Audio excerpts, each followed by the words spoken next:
আসসালামু আলাইকুম রহমতুল্লাহি ওয়া বারাকাতুহু। দাদা ফকির চান পেজ থেকে আপনাদেরকে স্বাগত জানাচ্ছি। আজকে আমরা পুরান ঢাকার প্রায় ১০০ বছর পুরাতন একটি প্রতিষ্ঠানের খোঁজ নিয়ে এসেছি। ১৯২২ সাল থেকে এই প্রতিষ্ঠানের শুরু হয়। এই প্রতিষ্ঠান শুরু করেন আব্দুল আজিজ সাহেব, যিনি একটি আইটেম দিয়ে এই প্রতিষ্ঠানটিকে শুরু করেন। আজকে এই প্রতিষ্ঠানের নাম সারা বাংলাদেশে সমাদৃত। সারা বাংলাদেশের যে কোনো জায়গায় যে কোনো মানুষ এই নামকে খুব ভালোভাবে জানে।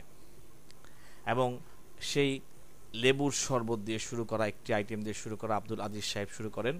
তার পরবর্তীতে ওনার ছোট ভাই আব্দুল গাফফার সাহেব যখন এই ব্যবসাটিকে আয়ত্তে নেন, তখন এই প্রতিষ্ঠানের যে অনেকগুলো আইটেম শুরু হয়, লাচ্ছি শুরু হয়।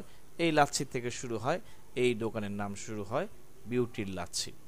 আজকে ঢাকা শহরের লাচ্ছির কথা বললেই প্রথমেই চলে আসে বিউটির লাচ্ছি। কেউ খেয়ে থাকুক বা না খেয়ে থাকুক, সারা পৃথিবীতে যখন ব্লেন্ডার মেশিনের ছড়াছড়ি, সেই ক্ষেত্রে সনাতন পদ্ধতিতে এখনও হাতে সেই লাচ্ছিকে তৈরি করা হয়। এবং সেই লাচ্ছির মধ্যে কি যেন একটা স্বাদ লুকিয়ে আছে, অন্য কোনো লাচ্ছির সাথে সেই স্বাদ মিলে না। এবং এই প্রতিষ্ঠানে আরও অনেক কিছু আছে, যেমন লেবুর শরবত এখানকার খুবই বিখ্যাত। লেবুর শরবত বাসায় লেবুর শরবত বানাচ্ছি, অন্যখানে খাচ্ছি, কিন্তু এই বিউটির লাচ্ছির মতো লেবুর শরবত হচ্ছে না।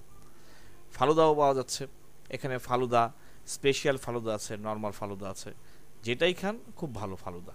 এই জন্য পুরান ঢাকার পানীয় জাতীয় কোনো খাবারের কথা যখন মানুষ মনে করে, সারা বাংলাদেশের যে কোনো জায়গায় এই লাচ্ছির নাম শুরু করলেই সকলের না বিউটির লাচ্ছির নাম তাদের মুখে চলে আসে। এত সুন্দর একটি প্রতিষ্ঠান, এত সমাদৃত একটি প্রতিষ্ঠান, এত সুনামধন্য একটি প্রতিষ্ঠান।